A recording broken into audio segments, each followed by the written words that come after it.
बल्कि यहाँ तो मैंने देखा यूटी रियासत बनती, तो रियासत का क्या किया, जहन्नम नहीं बनाया। आप कहते हैं टेररिज्म ख़त्म हो गया, क्या ख़त्म हुआ? जम्मू कश्मीर ने बहुत सारे उतार चढ़ाव देखे हैं। ये एक पड़ाव है, मुश्किल ही सही पर पड़ाव है। ये मंजिल नहीं है हमारी, इसको मंजिल समझने की गलती मत करो। We have held that Article 370 is a temporary provision.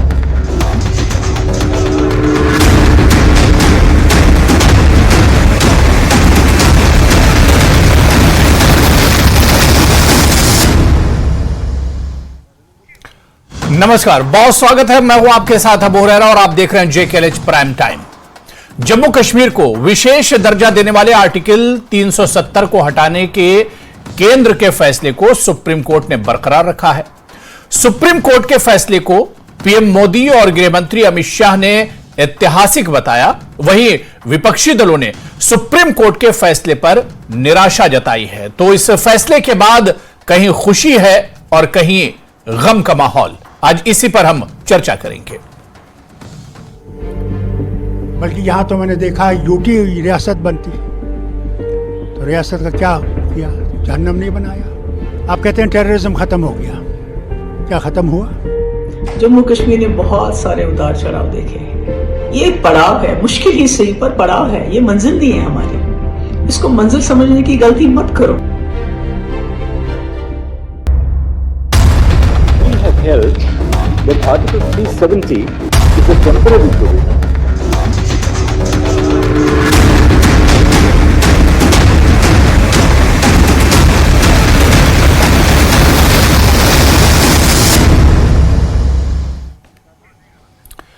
तो सुप्रीम कोर्ट से 370 पर फैसला आने के बाद एक तरह से जम्मू कश्मीर की जो पार्टियां हैं, जो रिवायती पार्टियां हैं, उनमें चाहे पीडीपी की बात करें, नेशनल कॉन्फ्रेंस की बात करें, या दूसरी जो पार्टियां हैं, इनमें एक तरह की मायूसी है, सदमे में ये पार्टियां हैं। और शायद यही वजह है कि पीडीपी ने अपने पूरे हफ्ते के प्रोग्राम में एक तरह से सस्पेंड कर दिए, कैंसिल कर दिए हैं। और दूसरी तरफ देखा जाए तो नेशनल कॉन्फ्रेंस में भी मायूसी है, उमर अब्दुल्ला लंबी छुट्टी पर चले गए हैं। तो इस तरह से कहीं ना कहीं यह फैसला कुछ लोगों के लिए एक तरह से मायूसी भरा है। तो वहीं पर दूसरी तरफ हम देखते हैं कि कुछ लोग एक तरह से झूमते गाते नजर आए जिस वक्त यह पूरा फैसला सामने आया था। आज इसी को हम समझने की कोशिश करेंगे और इसी पर चर्चा करेंगे। बहुत खास मेहमान मेरे साथ जुड़े हुए हैं। बहुत जल्दी अपने मेहमानों का आपसे तारुफ करा देता हूं, इंट्रोडक्शन करा देता हूं। मेरे साथ बहुत खास मेहमान हैं, इस वक्त टीवी स्क्रीन पर आप देख सकते हैं। हमारे साथ रविंदर शर्मा साहब इस चर्चा में जुड़े हुए हैं, जो सीनियर वाइस प्रेसिडेंट हैं जम्मू कश्मीर कांग्रेस के। एडवोकेट इकबाल ताहिर साहब भी इस चर्चा में हमारे साथ हैं, जो स्पोक्सपर्सन हैं जम्मू कश्मीर पीडीपी के। मेरे साथ एडवोकेट RS पठानिया भी इस चर्चा में जुड़ रहे हैं, जो बीजेपी जम्मू कश्मीर के स्पोक्सपर्सन हैं। और एडवोकेट मुजफ्फर इकबाल खान साहब सीनियर लीडर हैं जम्मू कश्मीर नेशनल कॉन्फ्रेंस के। और इसके अलावा मुजफ्फर साहब सुप्रीम कोर्ट में भी मौजूद रहे, क्योंकि खुद एक पार्टी थे, अर्जी गुजार थे। इस वजह से ये तमाम चीजें और जो फैसला आया उस वक्त भी एक तरह से मुजफ्फर इकबाल साहब गवाह हैं इस पूरे फैसले के। सभी मेहमानों का बहुत स्वागत है, बहुत इस्तकबाल है JKLH प्राइम टाइम में। मैं एडवोकेट मुजफ्फर इकबाल खान साहब आपसे ही शुरुआत करना चाहूंगा। मुजफ्फर साहब, मेरी आवाज सर आप तक पहुंच रही है? जी जी मुजफ्फर साहब, हमने देखा कि इस फैसले के बाद अलग अलग लोगों के रिएक्शन थे, और खासतौर से अगर नेशनल कॉन्फ्रेंस की बात की जाए, जम्मू कश्मीर की जो रिवायती पार्टियां उनकी बात की जाए, और नेशनल कॉन्फ्रेंस की हम बात करें, उमर अब्दुल्ला, डॉक्टर फारूक अब्दुल्ला साहब की बात करें, तो एक मायूसी सी देखने को मिली इस फैसले के बाद। अबू हुरैरा साहब, सिर्फ लीडर्स में ही नहीं जी, अवाम में भी इस मायूसी की एक लहर दौड़ गई जी। और इस फैसले से सुप्रीम कोर्ट ने जो अपहेल्ड किया, कॉन्स्टिट्यूशनल वैलिडिटी जो इसकी थी 370 की और रीऑर्गेनाइजेशन एक्ट की। हालांकि रीऑर्गेनाइजेशन एक्ट को साइलेंटली एंड टैसिटली सुप्रीम कोर्ट ने ये कहा कि हम इस क्वेश्चन को हम आज डिसाइड नहीं करते हैं, लेकिन डायरेक्शन दी कि रिस्टोर करो स्टेट को। लेकिन रीऑर्गेनाइजेशन एक्ट जिसकी कॉन्स्टिट्यूशनल वैलिडिटी हमने चैलेंज की थी, उसको क्रैश नहीं किया। हालांकि एक जो अलग ओपिनियन आया एक ऑनरेबल जज का, उन्होंने ये कहा कि किसी स्टेट को अगर आप डाउनग्रेड करते हैं तो इसके सीरियस कंसीक्वेंसेस हैं, उनकी आइडेंटिटी, उसकी प्राइड, उस वहां के लोगों की जो मतलब अपनी खुददारी है उसको ठेस पहुंचती है और बड़ा सीरियस मामला है। लेकिन मेजॉरिटी व्यू ने रीऑर्गेनाइजेशन एक्ट को क्रैश नहीं किया। 370 हम मान सकते हैं कि बीजेपी का पिछले 70 साल का एजेंडा था। हम मान सकते हैं कि उन्होंने अपनी तरफ से पूरा जोर लगाया कि हमारा ये जो फैसला है ये बहाल रखा जाए 5 अगस्त के फैसले को। लेकिन रियासत को तोड़कर उसको डाउनग्रेड करके यूनियन टेरिटरी बनाना, ना तो उसको जम्मू वालों को जुलूस निकालना चाहिए था। और मैं ये भी बताऊं आपको, जो लोग आज आप कह रहे हैं ना कि कुछ लोगों में बड़ा खुशी हुई, डोल धमाका हुआ जी, एब्रोगेशन पे भी डोल धमक्के चलाए थे, लेकिन अब लोग उनको पूछ रहे हैं कि हमें मिला क्या 370 के एब्रोगेशन के बाद जी, हमको क्या मिला? हमको मिला यूपी वाला, बिहार वाला। वहां अगर आप आम आदमी के पास चले जाए ना, एक छोटा दुकानदार जो है, वो भी अभी मैं अपने सोशल मीडिया पे कल मैं चेक कर रहा था, अबू हुरैरा साहब, किसी एक नौजवान सोशल मीडिया वाले ने कुछ दुकानदारों को वहां जम्मू जो रघुनाथ बाजार की दुकानदारों का इंटरव्यू लिया। उन्होंने कहा हमें बहुत नुकसान हुआ 370 के एब्रोगेशन से और स्टेट के एब्रोगेशन से। हम चाहते हैं कि नहीं, कल आपने राज्यसभा में अमित शाह जी की राज्यसभा में अमित शाह की स्पीच सुनी होगी। उन्होंने तो पूरे आंकड़े गिना है कि 370 के बाद जम्मू कश्मीर में क्या बदलाव आया है। कश्मीर की तस्वीर और तकदीर वो करते दोनों बदली हैं। पूरे आंकड़े सामने रखे अमित शाह ने। अमित शाह जी ने यह आंकड़ा नहीं रखा कि जम्मू कश्मीर में 5 अगस्त 2019 के बाद जो अनएम्प्लॉयमेंट जो उस वक्त 14% थी, आज 17% है। ये नहीं बोला होगा जी। पर कैपिटा इनकम जो था वो उस वक्त क्या था और आज क्या है? आज 50% लेस हुआ है। वो उन्हीं के ऑफिशियल डाटा है, मेरा डाटा नहीं है, सरकार का डाटा। क्योंकि ऑनरेबल होम मिनिस्टर ही इस वक्त गवर्न कर रहे हैं, क्योंकि लेफ्टिनेंट गवर्नर जी। तो लग रहा है मुजफ्फर साहब का राब्ता हमसे टूट गया। दोबारा से मैं उनके पास जाएंगे। मेरे साथ आर.एस. पठानिया साहब भी जुड़ चुके हैं, जो बीजेपी के स्पोक्स पर्सन हैं। पठानिया जी, आपका भी बहुत स्वागत है। मैं एडवोकेट इकबाल ताहिर साहब आपके पास आना चाहूंगा। इकबाल ताहिर साहब, महबूबा मुफ्ती जी का इस फैसले पर जो पहला रिएक्शन था वो यही था कि इस तरह के हालात हमने बहुत देखे और ये एक पड़ाव हो सकता है, ये एक मंजिल नहीं है। लेकिन इस पूरे बयान से कहीं ना कहीं महबूबा जी की मायूसी भी झलक रही थी। मुझे इस बात में कोई शक नहीं है कि जम्मू कश्मीर का हर एक बाशिंदा जो कल सुप्रीम कोर्ट का डिसीजन आया उससे खफा है, गमजदा है और परेशान है। कहीं ना कहीं ये एक आइडिया ऑफ इंडिया को ही एक कटघरे में लाता है, क्योंकि 1947 में जब उस वक्त की पॉलिटिकल लीडरशिप थी जम्मू कश्मीर में, उन्होंने जब इंडिया के साथ एक्सेशन किया तो उनके पास चॉइसेस थी। लेकिन एक मुस्लिम मेजॉरिटी स्टेट होने के बावजूद भी हमने भारत के साथ अपने हाथ जोड़े इस शर्त पे कि भारत एक डेमोक्रेटिक, एक सोशलिस्ट, एक सेकुलर मुल्क है और यहाँ पे जो हमारे साथ वादे किए गए, जिसका एक कानूनी जामा 370 के रूप में पहनाया गया, उसको रेस्पेक्ट किया जाएगा। और जो हमारी कॉन्स्टिट्यूएंट असेंबली है उसने 370 में कोई चेंज नहीं की, जिसकी वजह से इसको एक परमानेंट फीचर कॉन्स्टिट्यूशन का माना गया। बल्कि सुप्रीम कोर्ट की पहले की जो 1-2 जजमेंट्स हैं वो भी इस बात को एक्सेप्ट करते हैं। लेकिन अगर एक तरफ से हम गमजदा हैं, हम परेशान हैं, लेकिन ये भी बात सच है कि हमने हिम्मत नहीं हारी है। ये एक लीगल लड़ाई भी थी, लेकिन उसके साथ साथ ये एक पॉलिटिकल इशू भी है और इसको पॉलिटिकली भी हैंडल करना है। हमारे पास तमाम लीगल, डेमोक्रेटिक, पीसफुल ऑप्शंस हैं और हम उन तमाम ऑप्शंस को अवेल करेंगे और हमारी जद्दोजहद जारी रहेगी जब तक ये जो हमारा हक है 370 और 35 से, इसको रेस्टोर नहीं किया जाए। बिल्कुल। मैं रविंदर शर्मा साहब आपके पास आ चाहूंगा। रविंदर शर्मा जी, जो मायूसी एक तरह से उमर अब्दुल्ला, फारूक अब्दुल्ला, महबूबा मुफ्ती, गुलाम नबी आज़ाद साहब ने जाहिर की, अल्ताफ बुखारी ने जाहिर की, क्या कांग्रेस भी इस फैसले से एक तरह से मायूस है, या आप लोग, क्योंकि अब जाहिर सी बात है, अब इसमें कुछ बचा नहीं, सुप्रीम कोर्ट का फैसला सुप्रीम फैसला है, अब इसके बाद यहां से एक नई शुरुआत होनी है, किस तरह से देखते हैं आगे की जो राह है? देखिए वो राजा साहब, देखिए एक नाखुशी तो की लहर तो है। जम्मू कश्मीर ने अपने अधिकार खोए और अपनी पहचान खोई, और अभी भी कोई गारंटी नहीं, एज सून एज पॉसिबल उन्होंने कहा कि स्टेट दे दीजिए, क्योंकि लॉ अफसर of the government of India ने, चीफ लॉ अफसर ने उनको कहा कि हम देंगे। अब उसकी मुहैया तय नहीं हुई, और चुनाव के लिए जरूर कहा 30 सितंबर, लेकिन 5.5 साल के बाद, काफी लंबा अरसा, हमें सुप्रीम कोर्ट की जजमेंट तो सर्वमान्य है, सुप्रीम है, अपेक्स कोर्ट है, और उसके बाद तो कोई और रास्ता नहीं होता। लेकिन हम जरूर उसमें जो है हमारी जो है नाखुशी और डिसएग्रीमेंट है कि जमीन और नौकरी के अधिकार, और भाजपा ने जब ये 370 तोड़ा भी, तो उसके बाद भी ये कहा था कि जमीन और नौकरी के अधिकार महफूज किए जाएंगे।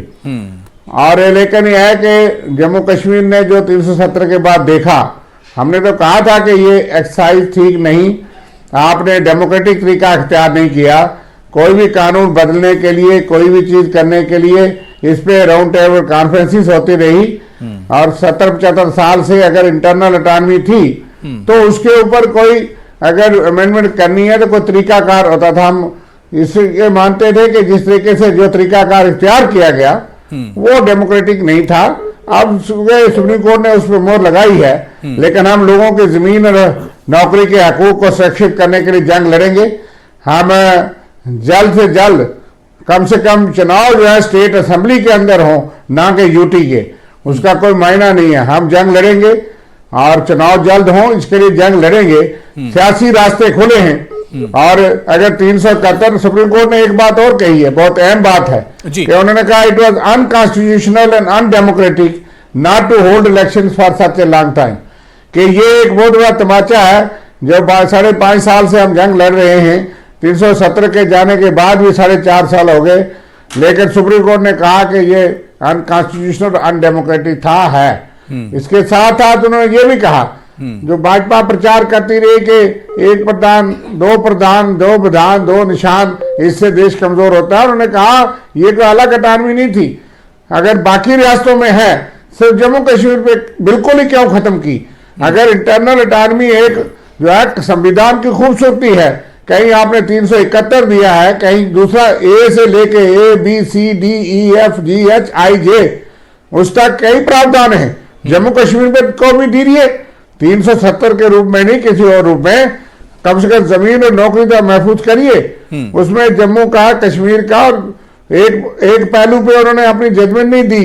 अभी हम जजमेंट का अध्ययन करेंगे, हमने कहा कि हम विस्तार से कहेंगे, लेकिन नाखुशी तो है लोगों के अधिकार के, और खास करके यहाँ गुजरात से, बिहार से, यूपी से आकर के लोग तजारत कर रहे हैं। जी यहाँ से, जहाँ के लोकल जो ट्रेडर है, ट्रांसपोर्ट आरएस पठानिया जी, आरएस पठानिया जी सब सफर करेगा। बिल्कुल, आरएस पठानिया जी, देखिए रविंदर शर्मा जी, इकबाल ताहिर साहब, एडवोकेट मुजफ्फर इकबाल खान साहब, सबको आपने सुना, और इन लोगों ने कबूल किया कि मायूसी हुई है, जो फैसला आया है इससे मायूसी आई, लेकिन सुप्रीम कोर्ट का फैसला इस वजह से इसे एक्सेप्ट कर रहे हैं, यह कबूल है सुप्रीम कोर्ट का फैसला। लेकिन क्या अब आरएस पठानिया जी, ये नहीं लग रहा है कि बीजेपी इस फैसले पर खुशी मना रही है, बीजेपी की एक तरह से जीत है, लेकिन आपकी जिम्मेदारी अब यहां से ज्यादा बढ़ जाएगी, अब काम तो अब यहां से आपका शुरू होगा। जो बात कल पीएम मोदी साहब ने कहा है कि अब जम्मू कश्मीर की तस्वीर और तकदीर दोनों बदलेंगी, यहां पर भाईचारा बढ़ेगा, यहां पर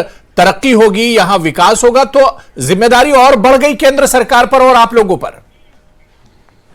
जी अबू जी, सबको नमस्कार, आदाब, और सभी पैनलिस्ट को भी और सभी व्यूअर को डायरेक्टली हमें देख रहे हैं। मैं कल भी आपके चैनल में था। अब धारा 370 आपने जो पिछला इंटरव्यू मेरे साथ किया था तो मैंने कहा धारा 370 अब एक इतिहास है, तो this is the part of history now. अब आगे बढ़ना है, हमें पीछे नहीं देखना है।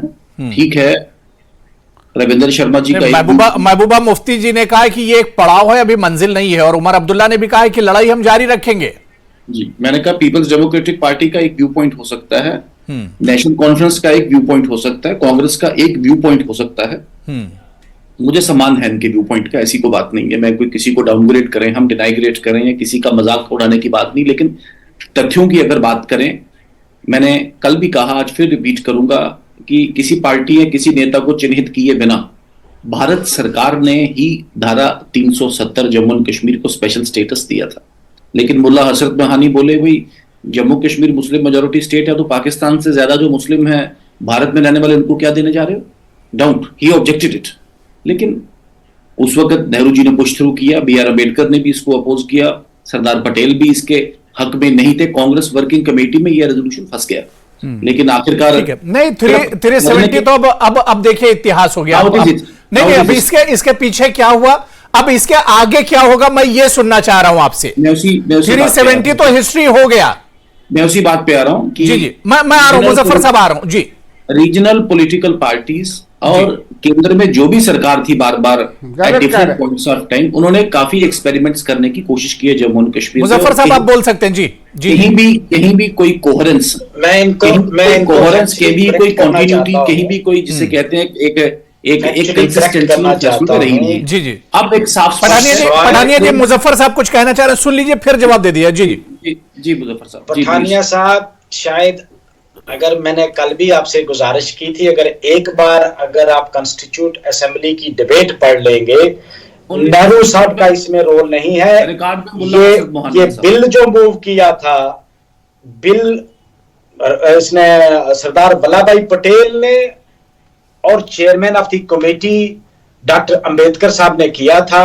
सिर्फ एक आदमी ने अपोज किया था, मौलाना अंबेडकर साहब ने, बाकी किसी कमेटी मेंबर ने अपोज तक नहीं किया इसको। 370 का हर वो हिस्ट्री है, मैं जानना नहीं चाहता, लेकिन ये फैक्चुअली मैं आपको करेक्ट कर देना चाहता हूं कि एक बार आप कॉन्स्टिट्यूट असेंबली की डिबेट पढ़ ले, उसमें सब कुछ दिया है किसने क्या बराए करम। एक बार आई एग्री विद यू, मैं मान लेता हूं। कॉन्स्टिट्यूएंट असेंबली डिबेट्स अगर की बात करें तो सिर्फ मुल्ला हसरत मोहानी नहीं, ऑन रिकॉर्ड पे वहां पे उनको अपोज किया हुआ है। बट अब आपको कैसे पता चला? But this is again history, बाकी मैंने किया, ये आपने गलत कहा। तो सरदार पटेल के biography, this is part of the record. Sardar Vallabhbhai Congress working committee ने इसको अपोज किया था। कांग्रेस की अपनी working committee article 370 was oppose. तो मेरा ख्याल है इसमें एक थोड़ा सा मैंने कहा there is need for consistency. Shyama Prasad Mukherjee ने भी किया, आप गलत कहते हैं। श्यामा प्रसाद मुखर्जी भी मैं आ रहा हूं, इकबाल साहब आ रहा हूं, रविंदर साहब मैं आ रहा हूं जी। इसी कोहेरेंस कंटिन्यूटी के चलते अब एक नया जम्मू एंड कश्मीर, जैसा कि प्रधानमंत्री जी ने कहा, उसका कि नींव रखा जाएगा। तो नया हम पिछले 5 साल से देख रहे हैं, नया तो कुछ हुआ नहीं, 5 साल जम्मू एंड कश्मीर, अब इस नया जम्मू एंड कश्मीर का रंग क्या होगा, इसका रूप क्या होगा, ये क्या क्या पूरे हुए और अब क्या देना चाहते हैं, क्या क्या बेनिफिट्स, क्या क्या जिसे कहते हैं एक्स्ट्रा चीजें जम्मू कश्मीर के लोगों को ले पाएगा। और ये भारत सरकार रेता और बजरी भी जो है वो यूपी वाला निकालेगा। मुजफ्फर साहब मेरी बात बड़ी विनम्रता से सुन लें, मेरी बात बड़ी विनम्रता से सुन लें। There was an attitude that is called as politics of blackmail, वो तो कम से कम चलेगा नहीं। विद ड्यू रिस्पेक्ट, 80,000 करोड़ का पैकेज प्रधानमंत्री जी आगे सबसे पहले हमारा फ्लड इफेक्टेड कश्मीर को जमीन पर तो लगा नहीं है। दिवाली अपने कश्मीर में मनाते हैं, सरकार बना के। मुझे याद है पीपल्स डेमोक्रेटिक पार्टी के नेता मुझे लगे बोलने, हमने पूरा जम्मू कश्मीर का भाई जम्मू कश्मीर तो जमीन पे तो लगा नहीं, लड़के बनाया था, हमने पूरा हिंदुस्तान पे लगा दिया आपने पैकेज की बात की है। 80,000 करोड़। मुजफ्फर साहब ऐसे बात नहीं कर पाऊंगा, मैंने आपको इंटरप्ट नहीं किया, कृपया करके सुन ले मुझे। तो 80,000 करोड़ का पैकेज नरेंद्र मोदी जी जम्मू कश्मीर के लिए घोषित करते हैं और महबूबा जी कहेंगे कि वहां पे झंडा उठाने वाला कोई नहीं मिलेगा, या उमर अब्दुल्ला साहब वो अपने उस स्टैंड पे जिसे कहते हैं 1 इंच जमीन नहीं मिलेगी, और फारूक अब्दुल्ला साहब चाइना से जिसे कहते हैं मदद की, उसमें बात करेंगे। ऐसा नहीं चलेगा। देखें, Bharat, India is India, we are a part of India. हम भारत के को बराबर की एंटिटी या भारत से नेगोशिएट करने वाले, हम भारत का एक पार्ट है, टूट अंग है। जब हमारे बुजुर्गों ने इस पे स्टैंप लगाई, who are we to question it, who are we to condition it? और हमारे बुजुर्गों के वक्त ही वहां पे कॉन्सेंट के साथ, जिसे कहते हैं डिफरेंट आर्टिकल, डिफरेंट वेज, मैंने कल भी किया, अब बार बार उसे कुरेद रहे हैं। तो आप देखें 1975 में जब शेख साहब आए तो डीडी ठाकुर साहब की सदस्यता में बनी हुई वो committee which put the opinion clock can not be put back, वही सेम यहां चलेगा, clock can not be put back. इस नए जम्मू का रंगों क्या होगा? ठीक है, मैं इकबाल ताहिर और रविंदर शर्मा जी भी कुछ जोड़ना चाह रहे, कहना चाह रहे, उसके बाद मैं पढ़ाने जा रहा हूं, विधानसभा की पढ़ाने जा रहा हूं। ठीक है, इकबाल ताहिर जी जल्दी से अपनी बात रख लिए, रविंदर जी मैं उसके बाद आ रहा हूं। रविंदर शर्मा जी। देखिए, मैं पठानिया जी को ये बोलना चाहता हूं कि ये जो 370 था ये गवर्नमेंट ऑफ इंडिया ने दिया था, ठीक है। ये कहना कि इस पर्सन ने अपोज किया, इस पर्सन ने सपोर्ट किया, ये कहीं ना कहीं इनकी एक जो मानसिकता है उसको दर्शाता है। 370 पे क्यों इन्होंने अटैक किया? ये इसलिए अटैक किया क्योंकि यहाँ पे एक मुस्लिम मेजॉरिटी स्टेट है। अदरवाइज सिमिलर प्रोविजंस हमारे कॉन्स्टिट्यूशन में 371 है, 6 शेड्यूल की बात हो रही है, वहां पे भी ऐसे प्रोविजंस हैं, लेकिन वहां पे ये क्यों नहीं रिमूव कर रहे हैं? नागालैंड में ये वहां पे उनके साथ निगोशिएट कर रहे हैं सीज फायर, और वो तो यही कह रहे हैं कि हमें अलग कॉन्स्टिट्यूशन दीजिए, हमें अलग फ्लैग दे दीजिए। ये जो इनकी डुप्लिसिटी है यहाँ पे ये वो एक्सपोज हो रहे हैं। कहीं ना कहीं 370 के पीछे हटाने का इनका एक सबसे बड़ा पर्पज ये था, क्योंकि ये मुस्लिम मेजॉरिटी स्टेट है, इसलिए यहाँ पे 370 हटा करके यहाँ डेमोग्राफिक चेंज कराना चाहते हैं, और जो जम्मू कश्मीर का नक्शा है उसको हमेशा के लिए चेंज कर। जी ठीक जी मेरा एक विनम्र निवेदन है, मैं फिर एक बारी इस ओपिनियन को डिस्पेल कर दूं, खुले मन से, खुले दिल से, और जिसे कहते हैं। चलिए ठीक है, मैं पढ़ाने जा रहा हूं। डॉक्टर फारूक अब्दुल्ला साहब इस वक्त कुछ बोल रहे हैं, उनको सुन लेते हैं पहले, फिर मैं आता हूं। जी डॉक्टर फारूक अब्दुल्ला को सुन लेते हैं। जी कहते हैं ये है, जब 5 अगस्त को हुआ, हम लोगों को बंद किया, तब क्या कहा होम मिनिस्टर ने? ये आजाद है, ये फ्री है, मैं इसको जोर से थोड़ा ला सकता। मुझे घर में बंद किया था, वो शुक्र कीजिए मैं निकल सका। जब उन्होंने कहा मैं आजाद हूं, मैं दरवाजा इधर फेंक दिया और मीडिया से बात की, आपने देखा होगा वो। डॉक्टर साहब पिटिशनर थी एनसी, क्या अब एनसी रिव्यू में जाएगी सुप्रीम कोर्ट? किस चीज में? 370 को लेकर तमाम जो फैसला आया इस सब पर। देखिए अभी मैं आपसे ये कहना चाहता हूँ, सितारों से आगे जहां और भी है, अभी हमारे इम्तिहान और भी है, तो क्यों घबराते? ये चीज चलती जाएगी। 200 साल अंग्रेजों ने राज किया है, कहाँ है अंग्रेज आज? कहाँ है उनके रोड, उनकी मूर्तियां? सब गायब हो गए हैं।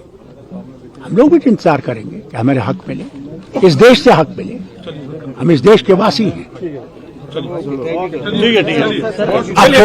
ठीक है। डॉक्टर फारूक अब्दुल्ला साहब ने आज सुबह ही बयान दिया था कि अब जम्मू कश्मीर जहन्नम में जाए, वो थोड़ा सा नाराज दिखे थे, लेकिन मैं मुजफ्फर साहब आपके पास आना चाहूंगा। अभी डॉक्टर फारूक अब्दुल्ला साहब पर उम्मीद है, उन्होंने कहा कि सितारों से आगे जहां और भी हैं। देखें, ये मैं रविंद्र शर्मा जी आ रहा हूं। जी आर्टिकल मैं इस्तफसार से आपको बता दूं अबू हुरैरा साहब जी, क्योंकि वक्त कम होगा, बाकी पैनलिस्ट भी हैं जी। आर्टिकल 370 और स्टेटहुड हमारी जो है, ये एक बहुत ही इंपॉर्टेंट इशू जो लोगों के जज्बात के साथ जुड़ा है। इसको आप एक सुप्रीम कोर्ट का फैसला नहीं, सुप्रीम कोर्ट से ऊपर भी एक अदालत है जिसको लोगों की अदालत कहते हैं। जमहूरियत में सुप्रीम कोर्ट से ऊपर एक अदालत जिसको जमहूरियत में कहते हैं, वो है लोगों की अदालत। तो ये अब जाहिर सी बात है, कल यानी 11 दिसंबर को पूरे जम्मू कश्मीर का जितना पॉलिटिकल डिस्कोर्स है वो चेंज होगा, और नौजवानों की सोच भी चेंज होगी, ये भी मैं आपको बता दूं। And I am afraid, God forbid, मैं कभी भी ये नहीं चाहूंगा, अल्लाह करे मैं गलत साबित हूं, it will drift the youth away from the main stream. क्योंकि जितना भी जम्मू कश्मीर का नौजवान था, उसकी नजर टिकी थी सुप्रीम कोर्ट पे कि भाई ये गैर आईनी तरीके से हुआ है, हमें पूछा नहीं गया। और ऐसा भी नहीं है कि सिर्फ जम्मू कश्मीर को ये राहत हासिल थी। अभी एक पैनलिस्ट कह रहे थे article 371 from A to J, about 13 states जो हैं उनको ये मुराद हासिल है और सेम मुराद है। मुझे बीजेपी वालों से सिर्फ एक गिला है, 370 तो ठीक है, मैं मानता हूं आप 370 के नाम से नफरत करते हो इसलिए कि ये जम्मू कश्मीर को था। क्या आप खुल के ये कहो कि ना हमें नौकरियों की रिजर्वेशन की जरूरत है, जब महाराष्ट्र में बाला साहब ठाकरे ये कह सकते हैं कि महाराष्ट्र सिर्फ महाराष्ट्रियन के लिए है, हम यूपी बिहार वाले को यहां नौकरी नहीं करने देंगे, हम खोखा तक नहीं खोलने देंगे, तो क्या जम्मू वाले को ये हक नहीं है कि जम्मू जो है वो जम्मू वाले के लिए है और कश्मीर कश्मीर वाले के लिए है? हमारा हक पहला है यहां नौकरी का, यहां के रिसोर्सेज पे हमारा हक पहला है। हमें क्यों नहीं ये हक के बजरी हम निकालें, ठेका हम लें, हमें पार्किंग का ठेका लेने का पहला हक। रविंदर शर्मा जी, आप कुछ कहना चाह रहे थे, बात पूरी कर ली। मैं पठानिया जी से जवाब ले रहा हूं, मैं मुजफ्फर साहब पठानिया जी इसका जवाब देंगे जी। एक सेंटेंस जी बात पूरी कर ली जी। बीजेपी वाले, पठानिया साहब मेरे बहुत अच्छे दोस्त हैं, खुलकर बोले कि ना तो हमें नौकरी की रिजर्वेशन चाहिए, ना हमें जमीन की प्रोटेक्शन चाहिए, ना हमें रियासत चाहिए। आप दबे अल्फाजों में क्यों कहते हैं? खुल के बोले आप। पठानिया जी इसका जवाब देंगे, पठानिया जी इसका जवाब देंगे। रविंदर शर्मा जी कुछ कहना चाह रहे थे बीच में जी। रविंदर शर्मा जी नहीं, दे दीजिए, पठानिया साहब जवाब दे दे, बाद में कह दूंगा। ठीक है पठानिया जी, जो बात मुजफ्फर साहब कह रहे थे उसका जवाब अब चाहिए। मुजफ्फर साहब, एक भारत श्रेष्ठ भारत, एकाग्र भारत, मजबूत Bharat, the idea of India, उसमें बिलीव करने वाले हम लोग हैं। और पूरा भारत हमारे लिए, this is one family, one land, one homeland. मेरा बड़ा सीधा और स्पष्ट, जब जम्मू कश्मीर का नागरिक केरल में या बेंगलोर, महबूबा मुफ्ती ने यही कहा था ना कि आइडिया ऑफ इंडिया के खिलाफ है ये। जी अबू हरेरा साहब, this goes against the idea of India. मेरी बात सुनो मुजफ्फर साहब सुन ले, please allow me to close it. मैंने कहा कि this is a defining moment in the political history of Jammu and Kashmir. कल को विधानसभा के चुनाव और विधानसभा के बाद उस विधानसभा की जो डिस्कशंस और डिबेट, ये उन लोगों पे है जो उस विधानसभा में जाते हैं और वो कैसे जम्मू एंड कश्मीर को रन करते हैं। वहां पे जो पब्लिक का ओपिनियन होगा, देखें जनता का ओपिनियन, वो किसी ने, वो नेहरू जी ने एक बार कहा कि nation, the house represents the nation and the speaker represents the house and house represents the nation. तो ये house which will be representative. मैं रविंदर शर्मा जी, अब आगे के हालात जम्मू कश्मीर में किस तरह से देखते हैं? रविंदर शर्मा जी, नहीं बहुत देर से वेट कर रहे हैं शर्मा जी।